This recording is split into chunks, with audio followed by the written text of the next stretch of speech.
السلام علیکم۔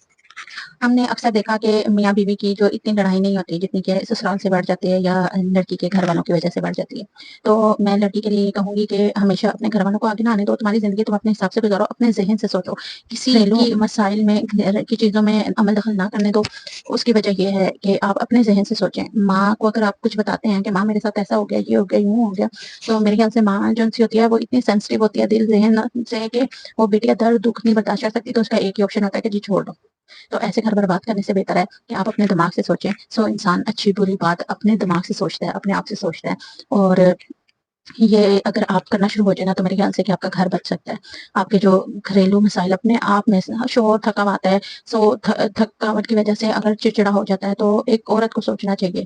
اگر وہ اپنے بھائی کے بارے میں سوچتی ہے نا کہ میرا تو بھائی تھکا ہوا ہوتا ہے، یہ ہوتا ہے، وہ ہوتا ہے، تو بھابھی غلط کرتی ہے میرے بھائی کے ساتھ، تو وہ یہ بھی سوچے کہ میرا بھی شوہر کسی مال نے جما ہوا ہے، اس کی ماں کیا سوچتی ہوگی، اس کی بہنیں کیا سوچتی ہوں گی تمہارے بارے میں۔ تو میرے خیال سے کہ آپ خود اپنے شوہر کو پیار محبت سے جن سے کنٹرول کر سکتی ہیں، اور اس کا غصہ اگر آپ، کیونکہ جب اللہ تعالیٰ نے فرما دیا قرآن مجید میں کہ میاں بیوی ایک دوسرے کا لباس ہے، تو اس کا مطلب ہے کہ آپ دونوں میں کیا اکڑ ہے، اکڑ کس چیز کی اکڑ؟ بیوی ناراض ہو گیا تو شوہر ہی منائے گا، شوہر ناراض ہو گیا تو بیوی منائے گی، کیا وجہ کیا اس بات کی؟ جب اللہ تعالیٰ نے فرما دیا ہے کہ آپ دونوں ایک دوسرے کے لباس ہو، تو پھر اکڑ کس چیز کی آپ لوگوں میں آ جاتی ہے؟ کیا اکڑ ہے؟ کیا چیز؟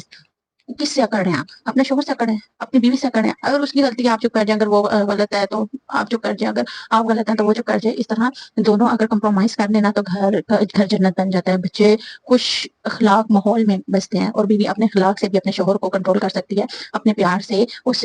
کی ٹھیک ہے تھکا ہارا ہو گرمی میں، مر کھپڑے ہوتے ہیں، کما رہے ہوتے ہیں، کس کے لیے کما رہے ہوتے ہیں؟ اپنی بیوی بچوں کے لیے کما رہے ہوتے ہیں۔ انہوں نے کون سا اپنی بہنوں کو چاکر دے دینا، انہوں نے کون سا اپنے ماں کو پورا بھر دینا، بیوی بچوں کی طرف دیکھنا نہیں ہے، ٹھیک ہے ان کے بھی حقوق ہے، اور بیوی بچوں کے بھی حقوق ہے، زیادہ تر مرد جو ان سے باہر کھپتا مرتا سب کچھ کرتا ہے، لیکن اپنے لیے عید تہوار پر سردی گرمی اسے نہیں پتا ہوتا، سردی گرمی عید تہوار کیا ہے،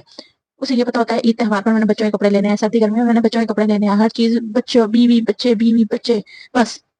تو پھر اگر یہ بیوی بات سمجھے نا کہ وہ ہر سردی گرمی عید تہوار پر کیوں نہیں اپنے کپڑے بناتا، کیوں نہیں اپنے آپ کو اس طرح رکھا ہوا ہے، کیوں رکھا ہوا ہے، تو آپ یہ سمجھیں گے کہ وہ آپ کا شوہر ہے اور آپ دونوں ایک دوسرے کے لباس میں ہیں، تو پھر آپ جو ان سے کمپرومائز بھی کریں گے ہر چیز پہ، سونا چاندی یہ وہ یہ کچھ بھی نہیں ہوتا، کچھ بھی نہیں ہوتا۔ اگر آپ کے دل میں اللہ کی محبت ہے اور آپ اللہ کے کہے پر حضور صلی اللہ علیہ وسلم کے کہے پر چل سکتے ہیں، تو میرے خیال سے آپ کی نظر میں یہ کچھ بھی نہیں ہوگا، سونا چاندی کوٹھی کار یہ سب فضول ہے، کچھ بھی تو ہمارے قبر میں ہمارے ساتھ نہیں جائے گا نا، ہمارے اعمال جائیں گے، ہم اپنے شوہر کو سمجھے، اپنے گھر کو سمجھے، اپنے ماحول کو سمجھیں اور ان کے ساتھ اچھے سلوک کر کے آگے چلیں، تو ہم اگلوں کے لیے بھی اچھے رہیں گے۔ تو اپنی آخرت سنواریں، آخرت میں وائرل ہو جائیں، زندگی میں تو وائرل ہونا نہ ہونا ایک برابر ہے، آخرت میں جنت آپ کو ملے گی اگر آپ ہر چیز پر حقوق پر آپ اچھے نکلتے ہیں تو۔